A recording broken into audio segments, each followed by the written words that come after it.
Otra cosa que eso sí no se puede ver en mi trabajo es que en realidad a mí lo que más me gusta, más que el activismo, más que hacer la foto, es vivir allí, conocer cosas. Y yo he aprendido muchas cosas de los chamanes que me han servido para mi vida cotidiana, que a lo mejor no las puedo transmitir en las fotos porque son más complejas o porque a través de una imagen no puedo transmitir eso, pero que a mí me han hecho ser una persona diferente, solamente por conocer cosas diferentes, por relacionarme de una manera distinta con el mundo, y eso me lo ha dado esa experiencia de vivir semanas, meses, días a veces en una comunidad.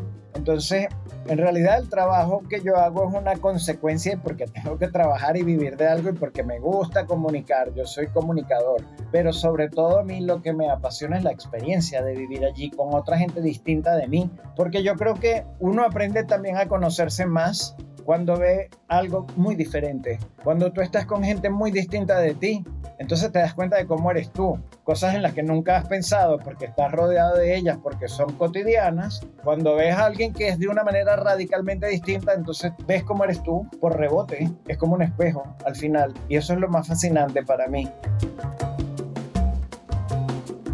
Hola, soy Nicolas Demeye, su anfitrión, y esto es Innovadores sin Filtro, un programa único para inspirarnos y aprender de los emprendedores, disruptores, rebeldes e innovadores sociales más extraordinarios de América Latina que están liderando la transformación de los mercados, modelos y sistemas tal y como los conocemos. Nuestras invitadas y nuestros invitados nos comparten todo, sin ningún filtro, sobre sus éxitos, fracasos, errores, miedos y secretos para convertirlos en grandes lecciones, soluciones o herramientas que nos permitan superar los retos a los que nos enfrentamos y alcanzar el éxito que queremos. Innovadores sin Filtro es creado por Tony Carr, cofundador de Halloran Philanthropies, y Nicolas Demeye, su anfitrión y coach de emprendedores y líderes de alto impacto que quieren transformarse radicalmente y crear la vida que realmente quieren. Este programa es posible gracias al patrocinio de Halloran Philanthropies y New Ventures México.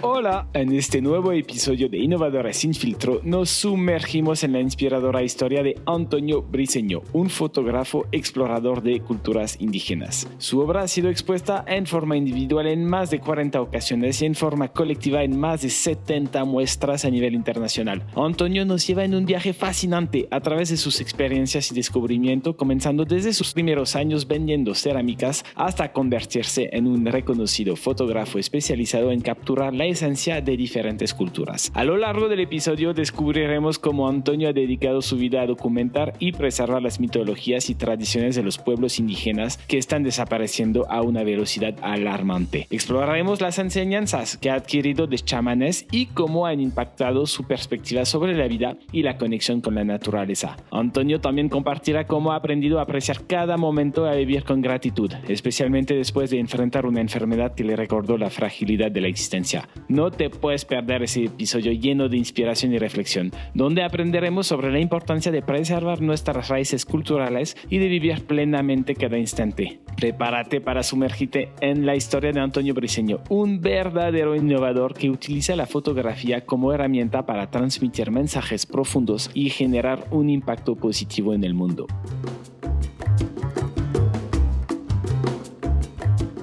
Hola, Antonio. Hola, ¿cómo estás? Muy bien, ¿y tú? Todo perfecto, muchas gracias.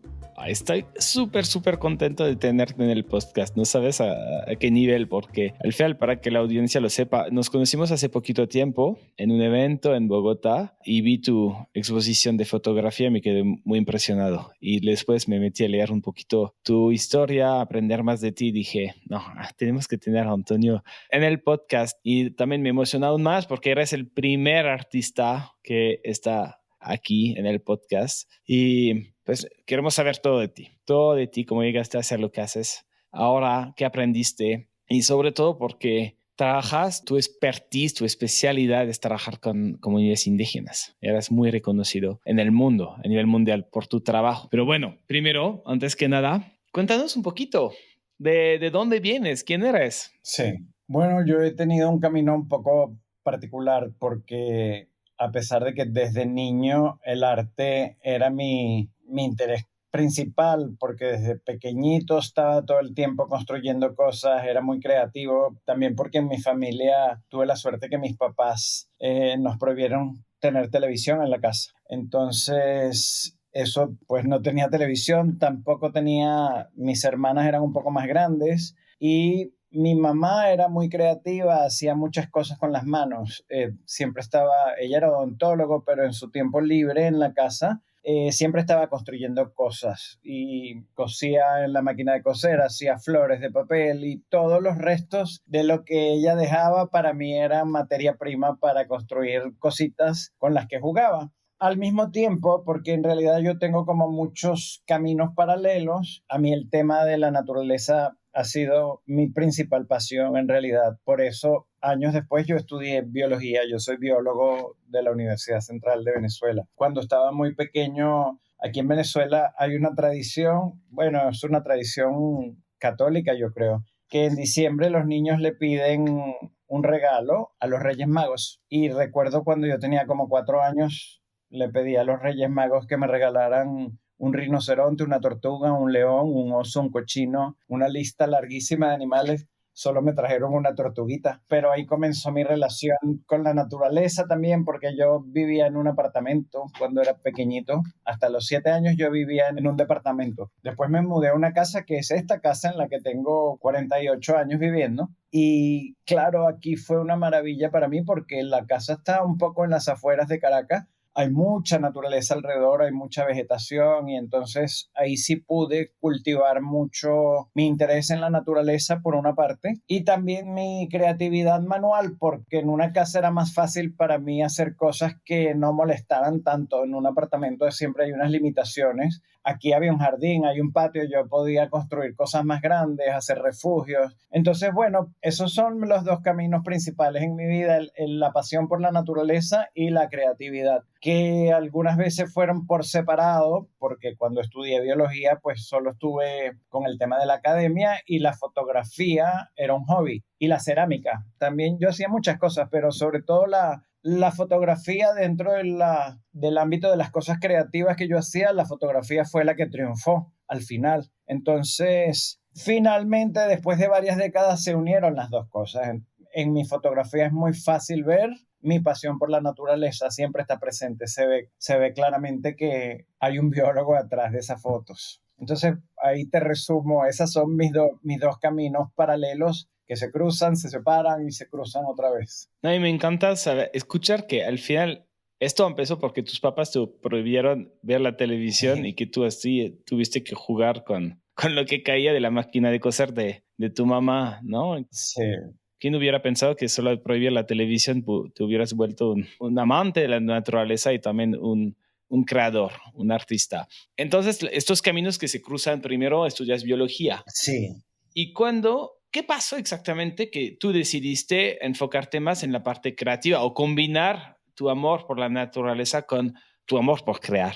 En realidad, antes de estudiar de estar en la carrera de biología, también pasó que cuando yo cumplí 15 años, ya yo allí había tenido en mis manos una cámara fotográfica reflex profesional de una tía mía y me impresionó mucho porque yo tenía un interés científico natural en mí, siempre estaba examinando todo, leyendo sobre temas científicos y me impresionó mucho que yo enfocaba. Cuando yo estaba en casas de otras personas que tenían televisión, yo me aburría mucho, nunca me gustó. Entonces yo, mientras veía televisión, lo que hacía era enfocar el dedo y enfocar el fondo y enfocaba el dedo. Yo no sabía que eso se llamaba enfocar, no tenía ni idea que eso era un proceso ocular, pero era lo que yo hacía. Y cuando tuve por primera vez una cámara reflex en mis manos y vi que enfocaba, eso me apasionó muchísimo. Y eso fue como cuando yo tenía 13, 14 años. Así que cuando yo cumplí 15 años, aquí en Venezuela hay una tradición de que cuando la gente cumple 15 años hace una fiesta grandísima.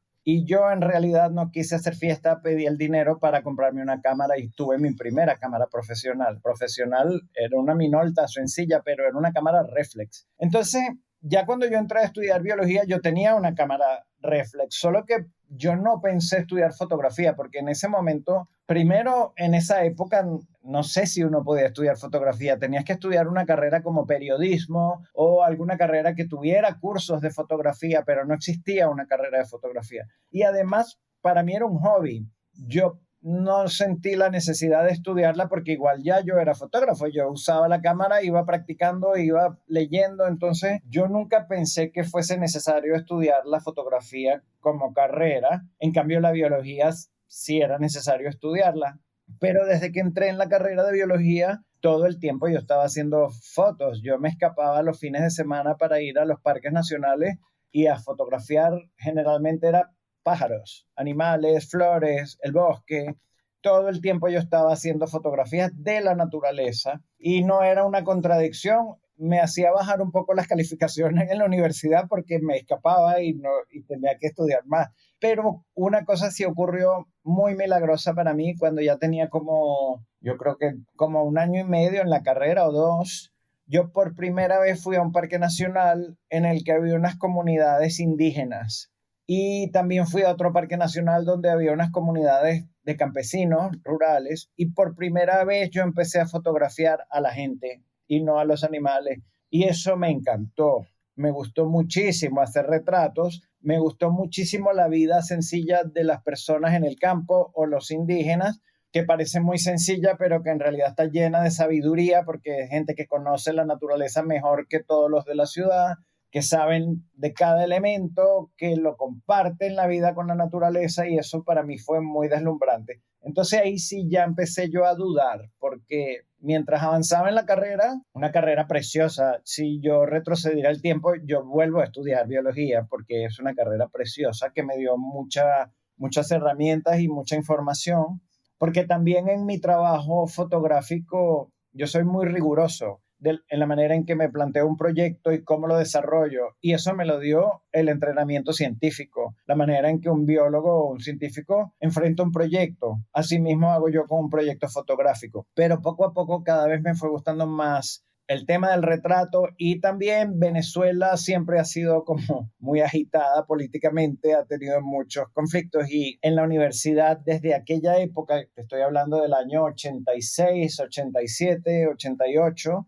era frecuente que en la universidad hubiera paros de profesores por razones políticas y eso significaba que a veces pasábamos meses sin tener clase. Y en una de esas ocasiones que hubo un paro muy largo, yo tuve un viaje que fue no a los parques nacionales, sino fui fuera del país por fin. Bueno, estuve en Estados Unidos y en Europa, pero lo más importante para mí es que yo fui a Marruecos y a Egipto y me gustaron muchísimo también las culturas no occidentales y empecé a hacer fotos de eso. Así que cuando yo llegué al final de la carrera, ya yo incluso había participado en concursos y me había ganado algunos premios y sabía que la fotografía a mí me apasionaba mucho. Al mismo tiempo también estaba un poco cansado de la academia, no me gusta mucho cómo se comportan los científicos, son muy soberbios también a veces y no aceptan a nadie que se salga un poquito del camino. De hecho, yo quise hacer mi tesis de biólogo con los indígenas de la Amazonía venezolana y no me dejaron porque despreciaban la antropología, porque les parecía que era muy inferior. Total que yo me cansé de la manera de ser de los biólogos y al mismo tiempo que me iba cansando de eso, me iba gustando cada vez más viajar y estar en contacto con culturas diferentes de la mía. Entonces, yo terminé la carrera muy bien, además salí muy bien porque me había forzado mucho, pero ya yo sabía que yo no iba a ser biólogo, solo lo hice por lealtad a mi pasado y terminé, pero desde el principio después de que me gradué, yo me dediqué específicamente a la fotografía. Era muy difícil vivir de eso y yo tenía otras cosas, yo hacía cerámicas también y eso era más fácil venderlo. O sea que pasaron muchos años, yo creo que, no sé, por lo menos pasaron 10 años hasta que yo pude vivir de las fotos, pero yo nunca lo abandoné, aunque fuese difícil vivir de eso, era tan importante para mí, era tan satisfactorio porque yo a través de la fotografía podía transmitir todo lo que me fascinaba de viajar, de estar en contacto con otra gente. Es muy interesante que al principio, después que yo empecé a viajar, que fui a Marruecos, en el siguiente viaje que hice, porque otra vez la universidad tuvo un paro, yo fui a la India y fui a Nepal. Y cuando me gradué de biólogo, yo trabajé intensamente y reuní dinero y me fui un año de viaje y estuve en Siria, en Pakistán, en países que eran muy fascinantes, en Irán. Y ya de una yo empecé a exponer. O sea, ya yo a los 2 años de graduarme tuve mi primera exposición individual de fotografía, pero durante un tiempo yo estuve muy apasionado por los países orientales, básicamente por la India. Fui 3 veces a la India, yo estuve un año en total entre 3 viajes por allá. Entonces mis temas, los temas que yo enfoqué no tenían nada que ver con las culturas indígenas, sino más bien con las culturas orientales. Pero sí pasó una cosa muy importante para mí. Como científico yo era muy escéptico, yo era muy ateo. Además mi familia no era religiosa en nada y entonces yo no tenía ningún contacto con la espiritualidad. Y por supuesto la India es un cliché, pero la India a todo el mundo le mueve el lado espiritual. Y entonces mis primeros trabajos, sobre todo la mayor parte de mis exposiciones sobre la India tenían que ver con la espiritualidad, con las imágenes sagradas, porque en la India además hay miles de dioses y están por todas partes hay imágenes de los dioses. Entonces yo comencé a hacer un trabajo sobre eso, sobre la presencia de los dioses en todo lo cotidiano. De hecho, el trabajo se llamó Omnipresencia. Y cuando pasaron ciertos años, yo no recuerdo concretamente por qué, el tema de los indígenas había estado allí latente. Yo no había podido volver nunca a una comunidad indígena, pero llegó un momento que yo me di cuenta que nosotros, por una parte, no sabíamos nada de las culturas indígenas que todavía están en el continente. Tenemos más información porque a mí la mitología me encanta. Gracias a esta experiencia en la India, yo empecé a estudiar no solo la religión hindú, sino las mitologías de mucha gente, sobre todo la mitología desde el punto de vista de la psicología arquetipal. Entonces estudié mucho mitología griega, mitología romana, y entonces ahí juntando mis intereses me di cuenta, tanto que sabemos de mitología de los griegos que desaparecieron hace 2000 años y no sabemos nada de la mitología de la gente que está aquí con nosotros. Entonces allí fue que yo decidí, ya en el año 2000, juntar mis intereses, el tema de la espiritualidad, el tema de la fotografía, el tema de los viajes, el tema de las imágenes sagradas concretamente, y lo que yo comencé a hacer fue proponer las imágenes sagradas para las culturas indígenas. Eso significaba que yo tenía que estudiar mitología de los grupos con los que iba a vivir. Tenía suerte, era muy joven y podía irme 6 meses a vivir con los Huichol en México, que fue con los que comencé.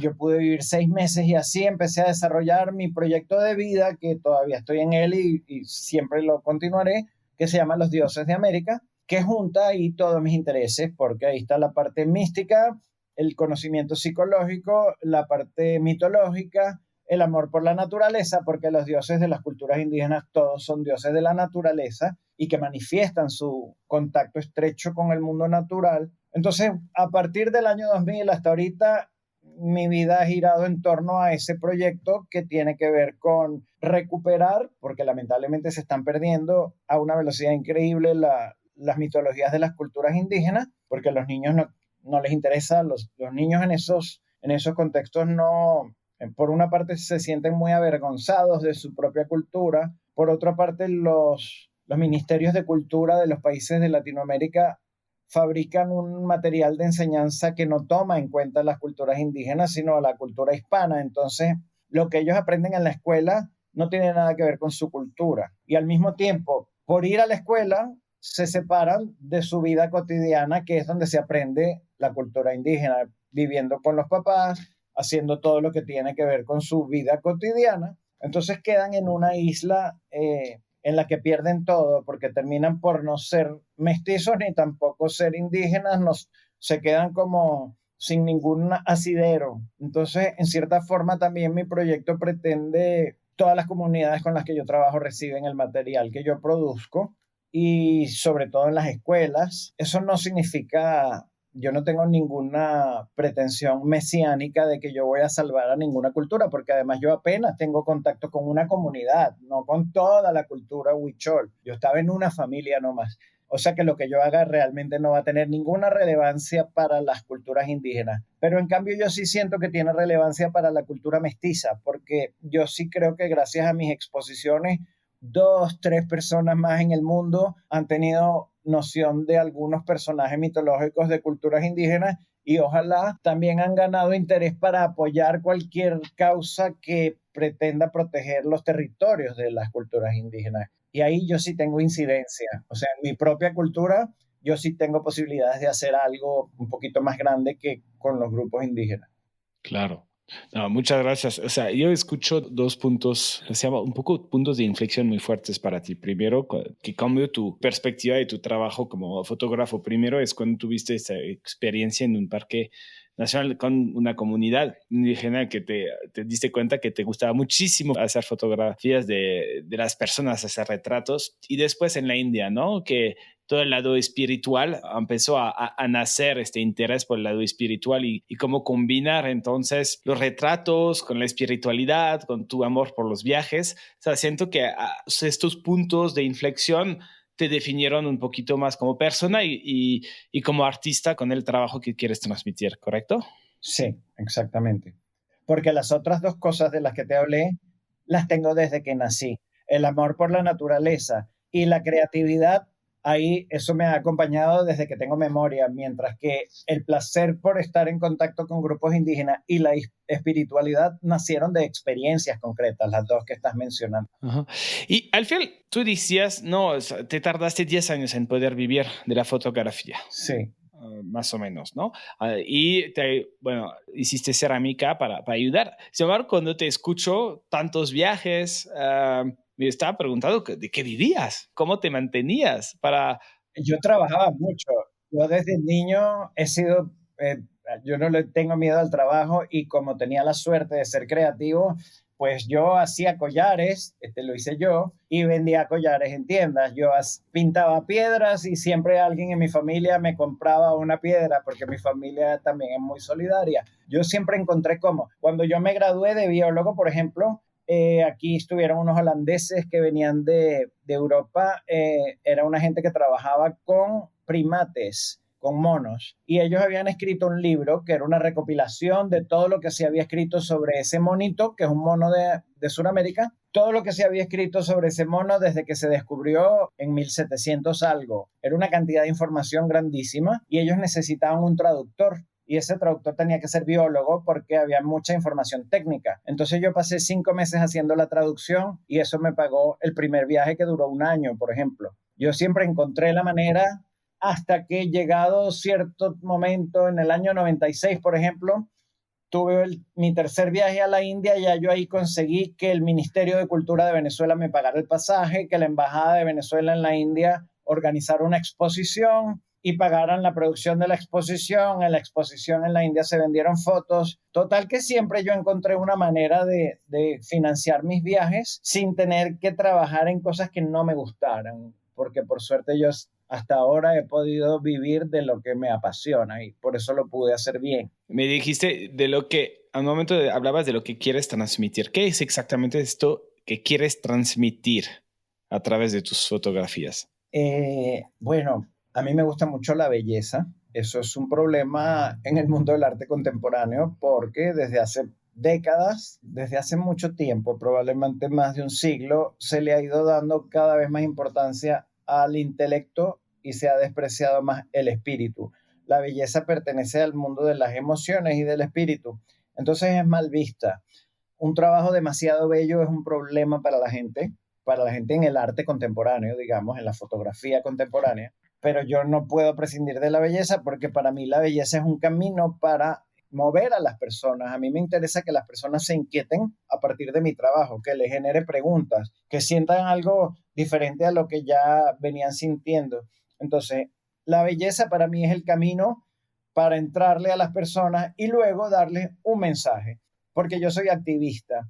Entonces, los mensajes que a mí me gusta transmitir tienen que ver con la conservación de la naturaleza, en primer lugar, la conservación de los pueblos indígenas, pero es una intención que yo tengo, no es ciega. Yo quiero despertar el interés en las culturas indígenas a través de la admiración. Y esa admiración se logra transmitiendo los conocimientos, los mitos, los personajes que hay en su cultura, las tradiciones, que como no las conocemos, no las podemos admirar. Entonces, en cierta forma, lo mío es una campaña publicitaria que permite a las personas, a través de la belleza, activarse, reaccionar ante unos temas que yo siento que son muy importantes y muy urgentes, que tienen que ver con conservar nuestro planeta, conservar estas culturas que son mucho más sabias en muchos sentidos que la cultura occidental y que se están desapareciendo muy rápido, o la conservación de los bosques, porque yo también, a pesar de que yo renuncié a la biología, yo fui parte del grupo que fundó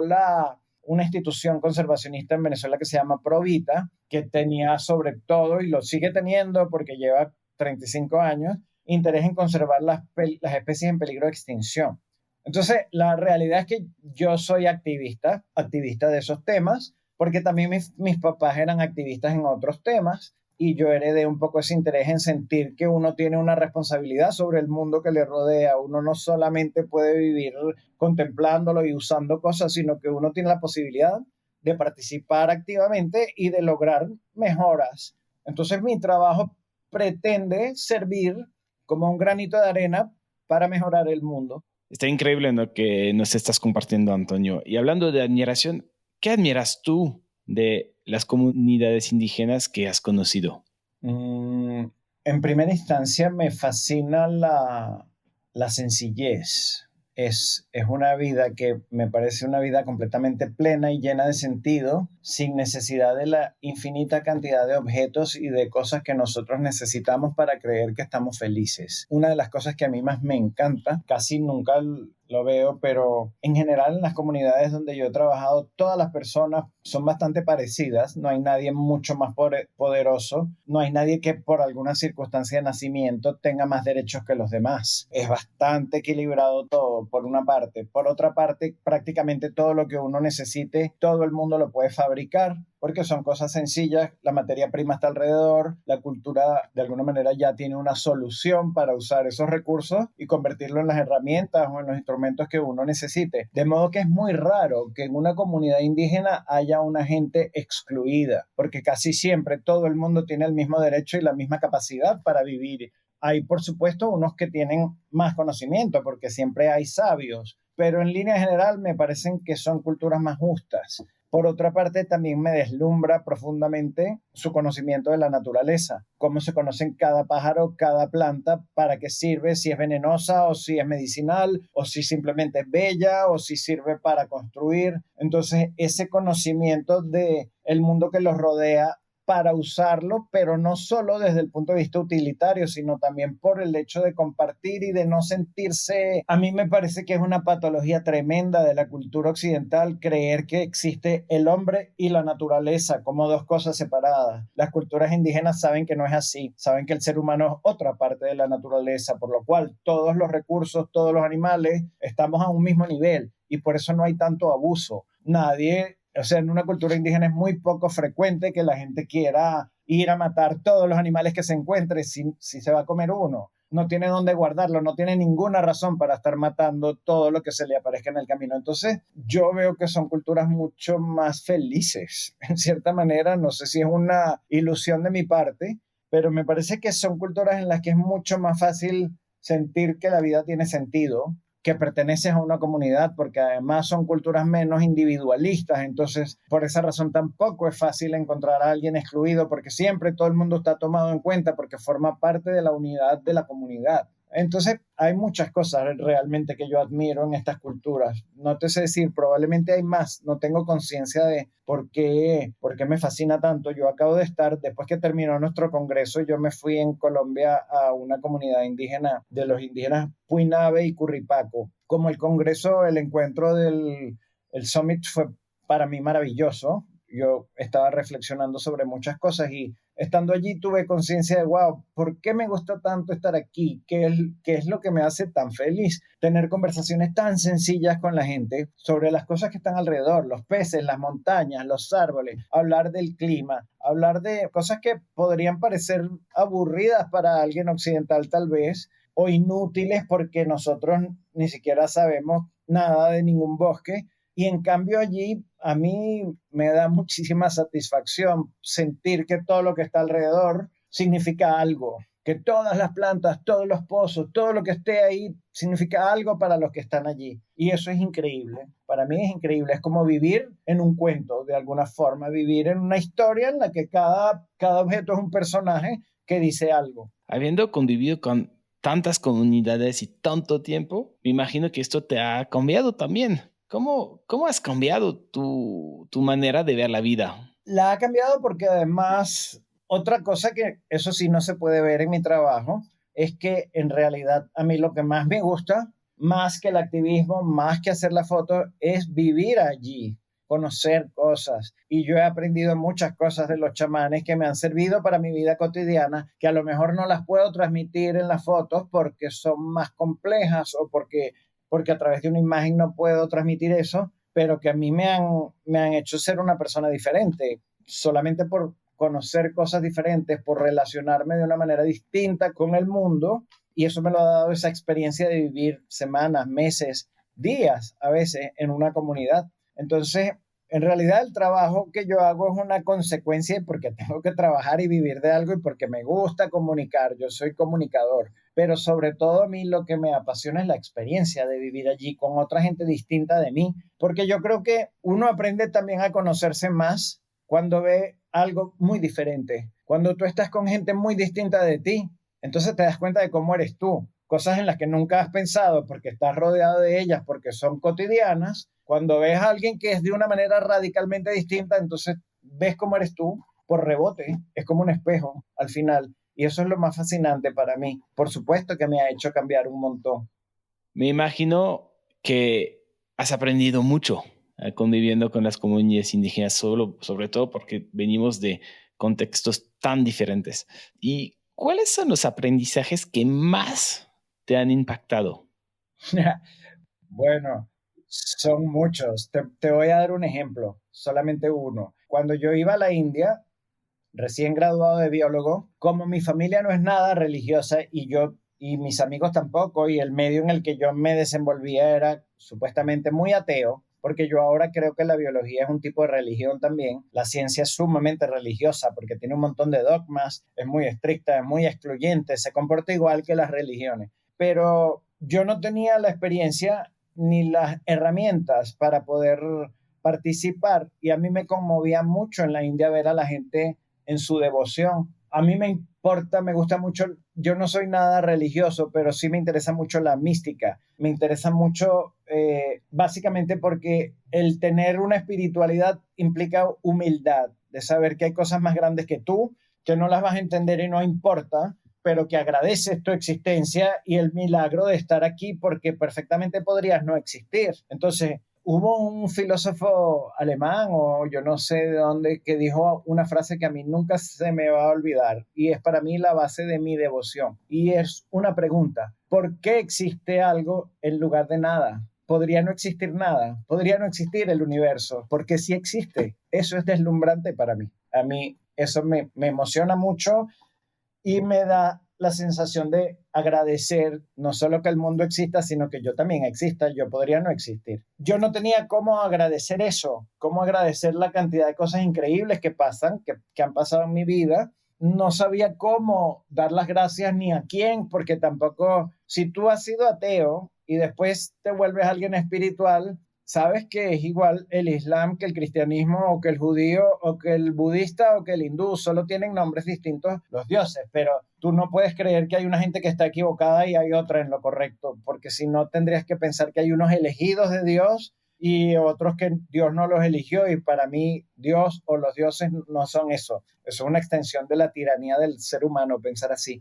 Entonces, claro, como yo tuve la suerte de que primero no creía en nada, después creía en todo, me deslumbraba en la India, yo entraba a una mezquita perfectamente, o entraba a un templo hindú, o entraba a un templo cristiano y sabía que estaban más o menos hablando de la misma cosa, pero yo no tenía un entrenamiento espiritual para sentirme satisfecho a la hora de agradecer. Cuando yo trabajé con los Kogi en Colombia, porque yo recuerdo, por ejemplo, en la India, una imagen que nunca me voy a olvidar, en el medio de una autopista, con miles de carros, autobuses, motos, elefantes, camellos, ruido por todos lados, tanta interferencia. A mí entonces en la India, que la India fue tan importante para mí por eso, porque me cambió mucho mi manera de ver. Yo tenía hasta cierta envidia de ver la espiritualidad de la gente, cómo las personas lograban desconectarse del mundo estresante que nos rodea, concretamente en una ciudad que se llama Jaipur, que tiene millones de personas. En la autopista había un templo. Yo no sé por qué estaba ahí. En el medio de una autopista había un pequeñito templo, pero en esa autopista el ruido era increíble. Pasaban camiones, carros, autobuses, motocicletas, elefantes, todo, una cantidad de cosas que a mí me parecía que impedían concentrarse en algo tan delicado y tan sutil como es la espiritualidad. Pero sin embargo yo veía a la gente en ese templo completamente desconectada del mundo que la rodeaba, tan sórdido, y perfectamente concentradas en su devoción y en su ofrenda y en lo que estaban haciendo allí. Yo nunca entendí cómo lograban eso. Mientras estuve en la India no encontré la solución, me daba una profunda envidia porque yo estaba muy atento a todo y era imposible para mí entrar en un sitio así y desconectarme de los sentidos, de los que mis sentidos me estaban bombardeando. Tanta intensidad de cosas. Pasaron muchos años, pasaron 20 años tal vez, hasta que yo pude ir a trabajar con los Kogi de la Sierra Nevada de Santa Marta. Los Kogi son una gente increíble desde muchos puntos de vista, pero ahí no me puedo extender, pero son una gente que ha logrado mantener su cultura con mucho esfuerzo y su espiritualidad es asombrosa. Ellos piensan que el universo es un continuo intercambio. Uno tiene que dar y recibir. Uno todo el tiempo está en eso que ellos llaman el intercambio. Eso significa que cuando ellos van a usar cualquier recurso, a comerse un mango, ellos primero piden permiso al árbol de mango y le dan las gracias y después que tienen la fruta también hacen un pagamento simbólico para agradecer. Al mismo tiempo, ese árbol de mango también recibió del dueño alimento, riego. Entonces es un intercambio efectivamente, pero un intercambio que siempre se está reafirmando. Yo estuve con un chamán viviendo un tiempo y a mí me conmovió mucho ver cómo todo lo que lo rodeaba tenía sentido para él y a él le daba mucha risa que yo le llevé de regalo unas frutas y yo no le había dado gracias al árbol que dio esas frutas porque yo las compré. Yo nunca vi qué árbol fue. Yo ahí me di cuenta de, wow, yo estoy completamente desconectado del origen de todos los recursos que yo uso continuamente y por eso ni siquiera puedo tener la gratitud que ellos tienen de estar dando las gracias, de tener conciencia de que esa fruta salió de un árbol, de que el animal que te estás comiendo se murió para que tú sigas vivo. O sea, nosotros somos muy inconscientes de todo lo que consumimos y yo creo que por eso consumimos y consumimos sin fin, porque no tenemos claridad de lo que significa cada cosa que estamos teniendo. Entonces, a mí me impresionó tanto haber vivido con una persona que me despertó en ese sentido, que cuando yo me quería ir, ya me tocaba irme, yo le pedí que me diera una bendición, que hiciera algún ritual para yo irme de allí con fuerza y limpio. Entonces él me llevó a una piedra sagrada que había en ese lugar, que se llama Teyuna. Hay una piedra muy grande que es un sapo, representa una rana y es la fertilidad, la madre tierra. Entonces me llevó a esa piedra y me dijo que me concentrara y que con los ojos cerrados le llevara todas las cosas, porque ellos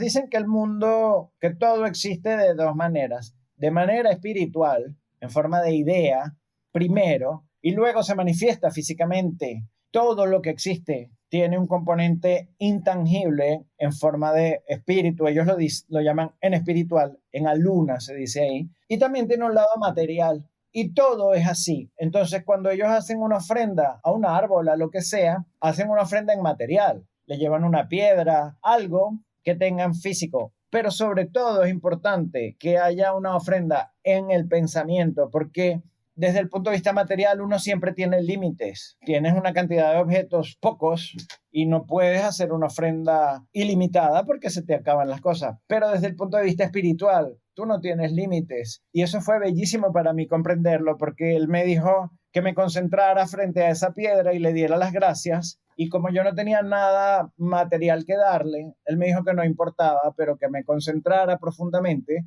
y le hiciera una ofrenda en espiritual. Y yo estando frente a esa piedra me pude imaginar toda la tierra cubierta de velas y de flores y de colibríes de regalo como ofrenda. Y pude comprender lo que pasaba con los hindúes cuando estaban en el templo en la autopista. Ellos en espiritual Se desconectaban del mundo de los sentidos y se concentraban hacia su interior y podían estar enteramente entregados en su devoción. Y en el mundo espiritual uno no tiene límites. Ahí tú no va a depender de tu dinero ni de tu capacidad de comprar cosas. Tú ahí puedes de todo corazón hacer una ofrenda ilimitada. Eso fue un aprendizaje que me dieron los chamanes que cambió mi vida también, porque yo ahora tengo una gratitud muy diferente y yo no me preocupo si no tengo los medios económicos o materiales para agradecerle a las fuerzas superiores, porque yo sé que de corazón sí lo puedo agradecer y eso es más importante, porque ahí es donde está tu verdadera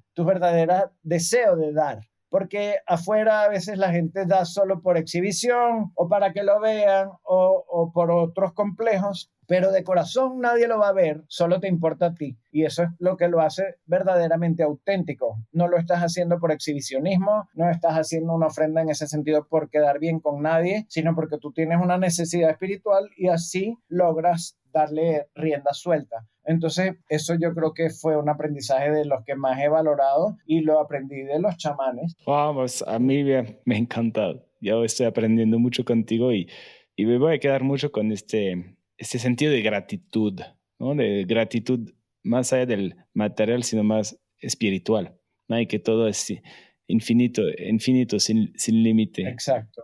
Me encanta. Tú hablabas un poco de lo que te motivaba, lo que te hizo sentido es esta frase, ¿no? Del filósofo, de por qué el universo, ¿no? Ajá.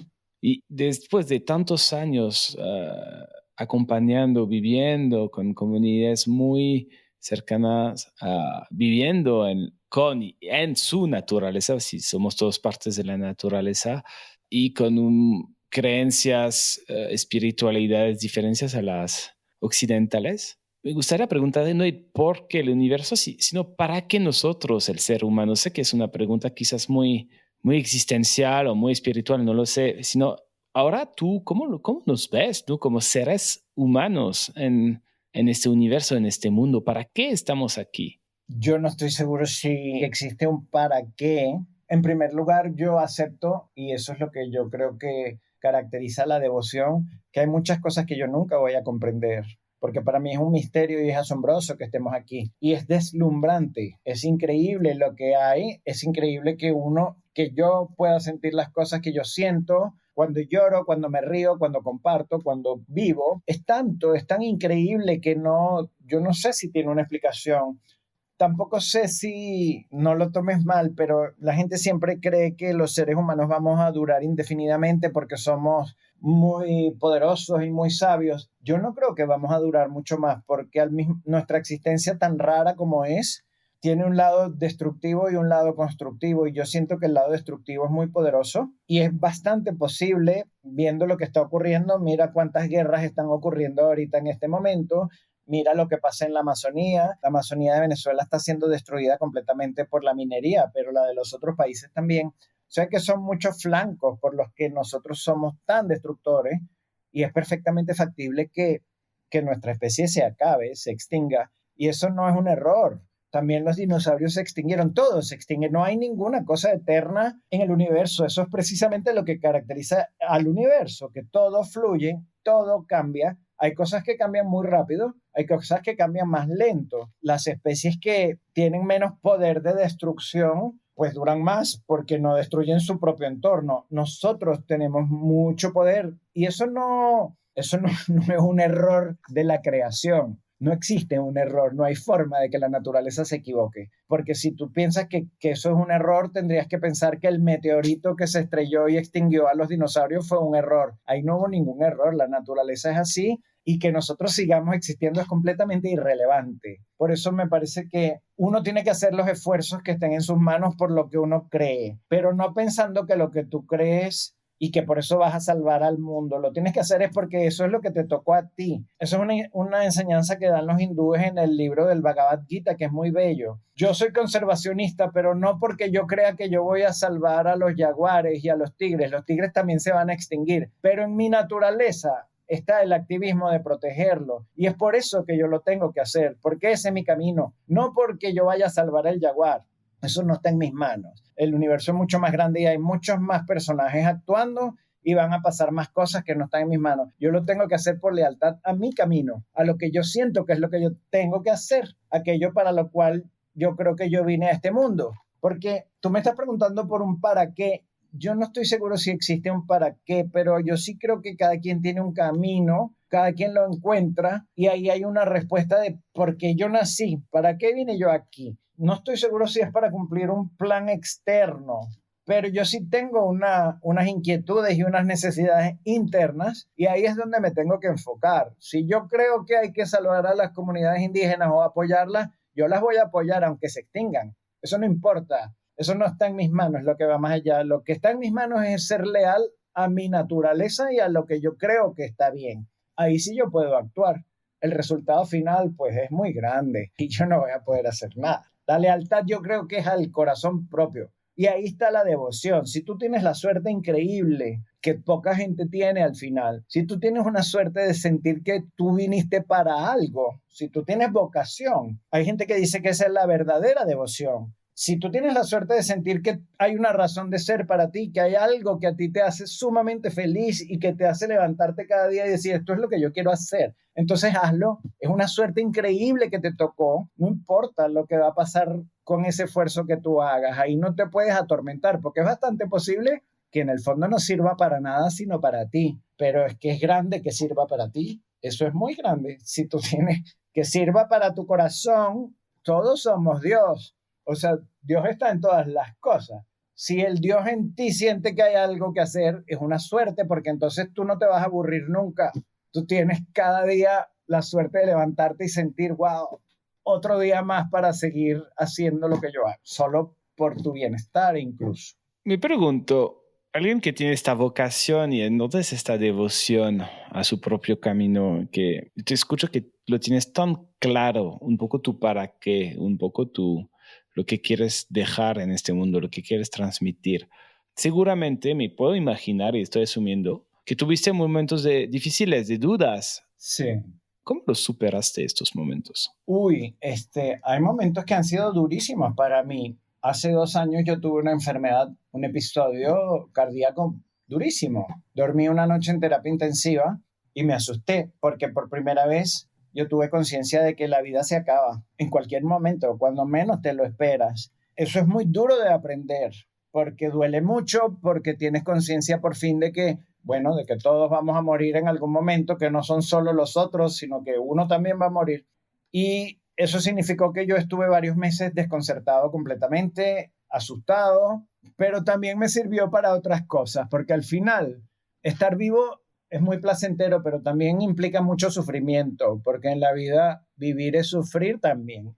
Hay carencia, el cuerpo duele, el cuerpo se enferma, la gente se te muere y te quedas sin ella. Hay muchas fuentes también de tristeza y de dolor. Entonces uno tiene que también aprender a ver, ¿qué hago yo con eso? Me imagino que puede llegar un momento en que uno diga, bueno, no quiero más, no me interesa más seguir. Pero a mí me ocurrió una cosa en ese momento que quedé con ese shock y que tuve la conciencia de que en algún momento esto se va a acabar. También eso me sirvió para pensar, bueno, hay una cantidad de proyectos y de cosas que yo quisiera hacer algún día y que las estoy dejando a ver si algún día ocurren. Y me di cuenta que eso no es así. Yo activamente tengo que buscarlas porque no sé cuánto tiempo más hay para eso, tanto por mi propio cuerpo como porque esas cosas pueden desaparecer. Entonces, te voy a dar un ejemplo, que es más fácil siempre hablar con ejemplos. Había un bosque cerquita de Caracas que yo había tenido la suerte que me invitaron a pasar por allí porque hubo una excursión en un momento y como yo tenía amigos que organizaron la excursión, yo pude ir,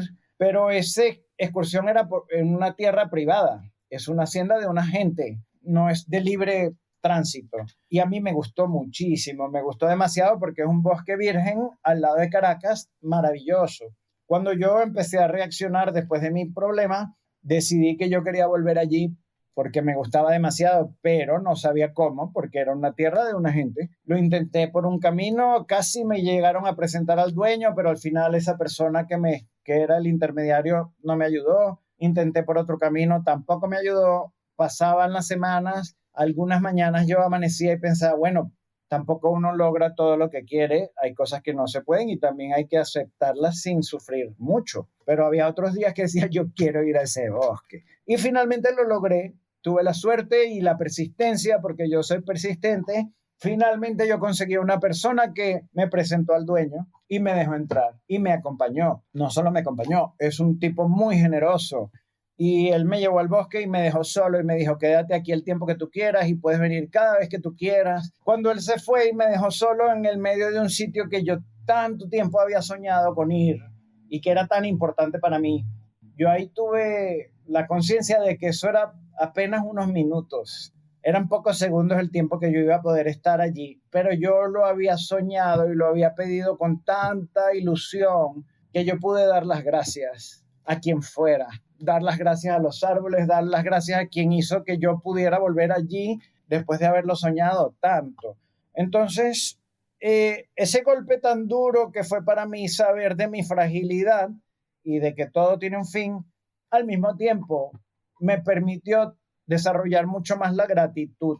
Y yo ahora, a partir de allí, que sé que el tiempo es corto y que en cualquier momento todo se acaba, te disfruto con mucho más plenitud cada cosa. Después que terminó el congreso nuestro, el Summit en Bogotá, yo me fui directamente a un sitio que ya mencioné. Yo fui allí no solo por los indígenas, yo fui allí porque hay unas montañas que son tan bellas. Yo había visto fotos y a mí la naturaleza me deslumbra tanto que yo quería estar allí. Y fui y me quedé 5 días allí. Y a pesar de que estuve 5 días, cada minuto y yo volteaba y volví a ver los cerros y decía, no puedo creer tanta belleza, y volví a agradecer y daba gracias día y noche. La gratitud es muy importante. La gratitud es una manera de, yo pienso que es una de las maneras de mantener una vida de plenitud. Si tú agradeces lo que tienes y lo que te dan, sobre todo si lo deseaste mucho y si te costó mucho conseguirlo, entonces es mayor todavía esa satisfacción. Entonces, eso te lo digo todo como un ejemplo de,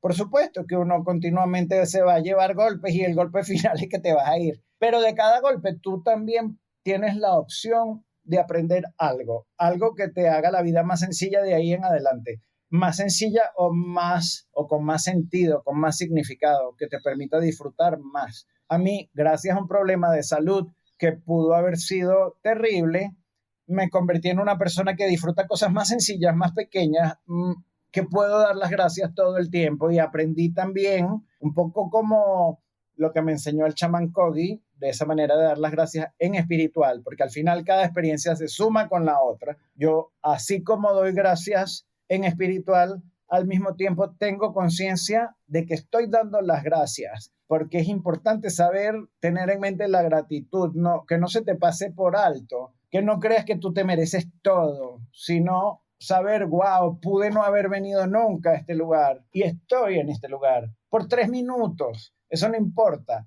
Podría estar por un segundo, porque al fin y al cabo nuestra vida en el universo es menos de un segundo y eso no le quita intensidad y no le quita valor. Entonces, cada nuevo coñazo que te das, perdón la palabra, cada nuevo golpe, tiene que servirte, tiene la posibilidad de servirte a vivir de una manera más consciente, si se quiere, más consciente de ti, más consciente de qué se trata estar acá, aunque sea un misterio, y pasarla mejor, tener un poco más de paz. Yo me siento súper agradecido de escucharte y de tenerte aquí. Muchas gracias. Que nos compartes tanta sabiduría, Antonio.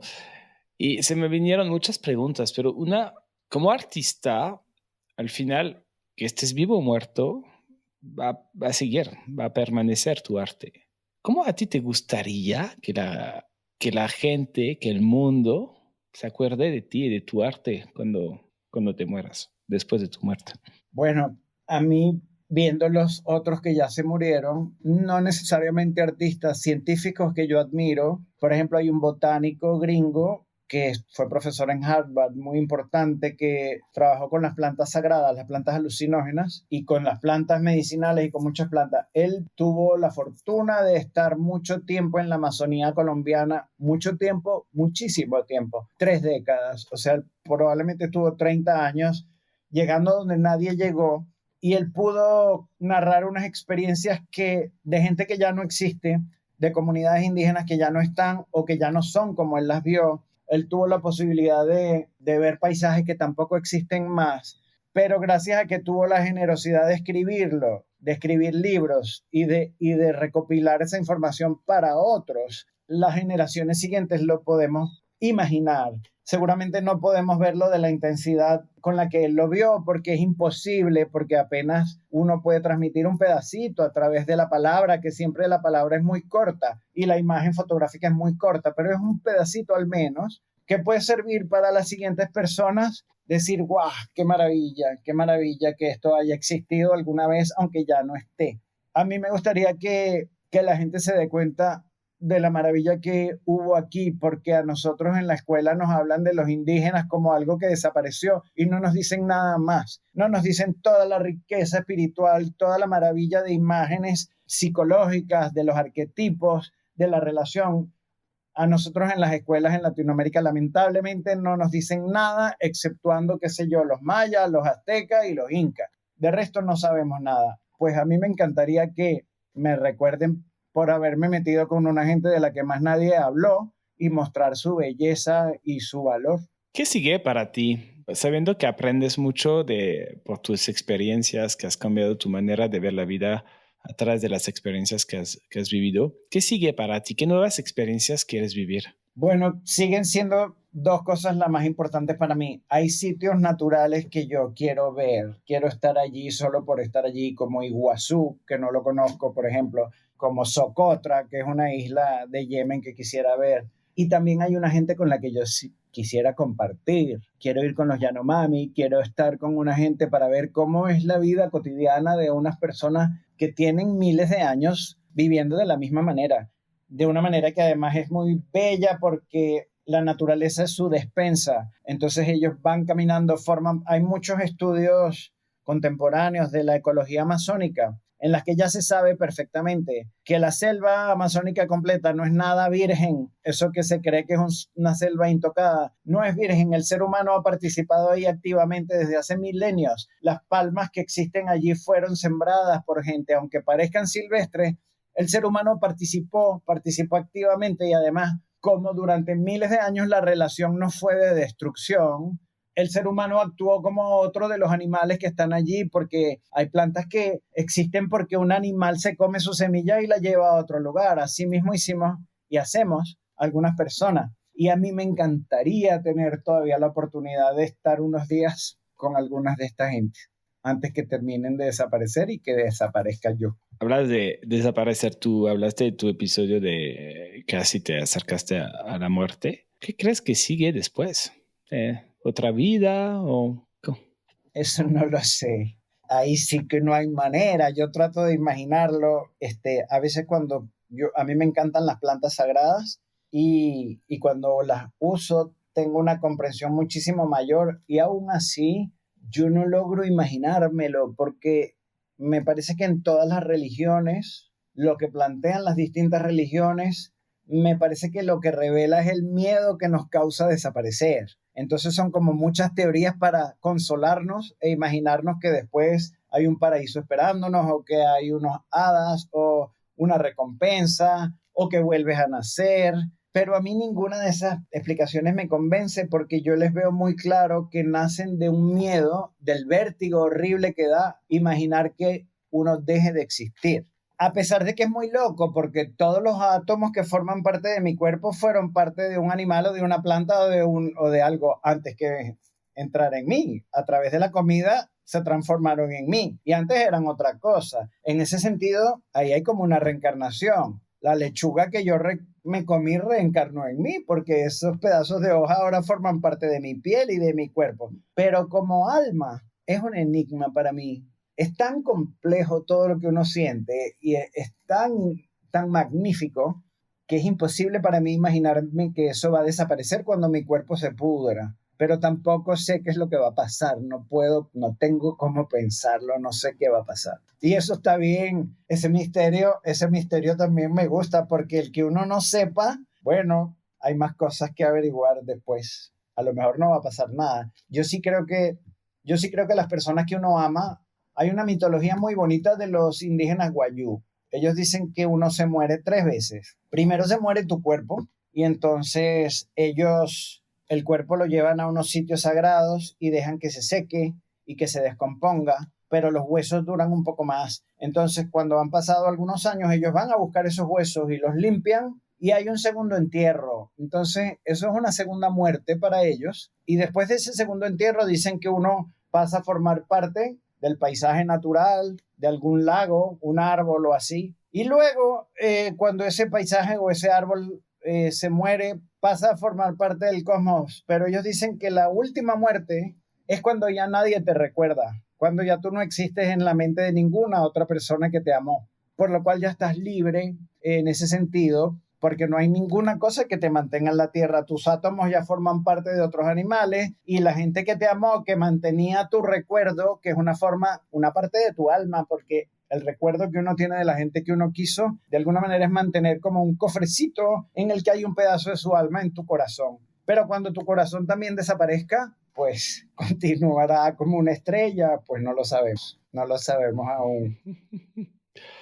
Sí, el misterio de la vida y de la muerte. Es el misterio.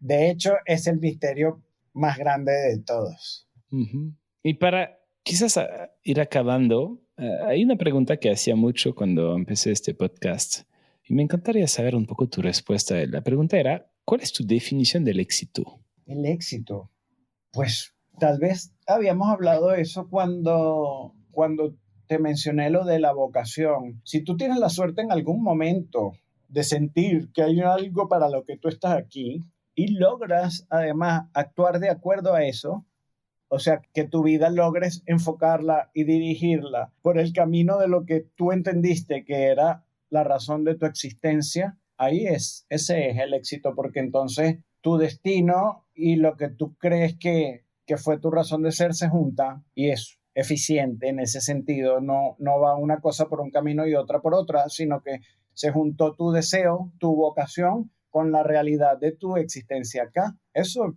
es para mí el éxito, esa conciencia en todo caso. ¿Qué tan exitoso te consideras? Yo he tenido mucha suerte, francamente yo he tenido mucha suerte. Me da ganas de llorar, pero yo he hecho muchas de las cosas que yo soñé. Entonces, yo he tenido mucho éxito en ese sentido. Muchas gracias. Gracias, Antonio, por venir aquí. Y quizás, última palabra, última pregunta. ¿Qué más nos quieres transmitir? Que quizás crees que sería importante que todos los que nos escuchan sepan. A mí me gustó muchísimo el Summit porque me dio un montón de herramientas que son como parecen muy obvias, parecen muy sencillas y son muy difíciles. Pero lo escuché de 4 ponencias muy diferentes y es un consejo más bien práctico. Nosotros estamos hechos de puro químico.